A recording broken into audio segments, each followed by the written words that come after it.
2026க்கான தேர்தல் நேற்று 23ஆம் தேதி நல்ல சிறப்பாக முடிஞ்சது. நானும் பூத்துல உட்கார்ந்து இருந்தேங்க.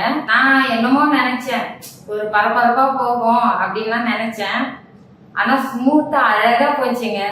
எனக்கு இந்த வருஷம் இந்த 2026க்கான தேர்தல் எனக்கு ரொம்ப ரொம்ப பிடிச்சிருந்தது.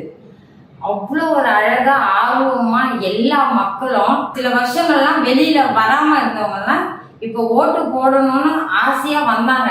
எல்லா ஜனமும் வெளியில வந்தாங்க. ஆனா பாதி பேரால மட்டும்தாங்க ஓட்டு போட முடிஞ்சுது. பெரிய வருத்தம் என்னன்னா, நிறைய பேர் அவ்வளோ ஆசையா ஓட்டு போட வந்தவங்களால ஓட்டே போட முடியாம போச்சுங்க. ஏன்னா இந்த கவர்மெண்ட் எஸ்ஆர் காப்பி எல்லாருமே ஃபில் பண்ணி கொடுத்துருக்காங்க. கவர்மெண்ட் பீப்புள் என்ன பண்ணிருக்காங்கன்னா, அதை சரண்ல ஏத்தாம விட்டுட்டு இருக்காங்க. சரண்ல ஏத்தனவங்களுக்கு அந்த வாட்ஸ்அப் மெசேஜ் வந்தவங்களுக்கு மட்டும் ஓட்டு போட முடிஞ்சுது அவங்களால. அந்த சரண்ல ஏத்தாதவங்களுக்கு ஓட்டு போட முடியல. எல்லாரும் அவ்வளோ வருத்தத்தோட திரும்பி போனாங்க.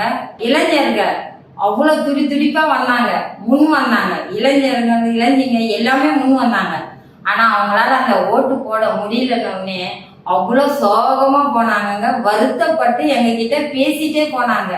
நான் இந்த வாட்டி ஓட்டு போடலாம்னு வந்தேன், என்னால போட முடியல, அதுக்கு ஏதாச்சும் பண்ணுங்க அப்படின்னு என்கிட்ட வந்து சொல்லிட்டே போனாங்க. இந்த வருஷம் 85% நல்லா ஓட்டு எதிர்பாராத அளவுக்கு வந்திருக்குங்க. நம்ம மே 4ஆம் தேதி காத்திருப்போங்க. மே 4ஆம் தேதி அன்னைக்கு நம்ம அந்தந்த பீப்புள் என்ன எதிர்பார்க்கிறாங்களோ 4ஆம் தேதி எல்லா ரிசல்ட்டும் தெரியும். அன்னைக்கு பார்த்து ஹாப்பியா ஆவாங்க. வாழ்க பாரதம், வளர்க தமிழகம்.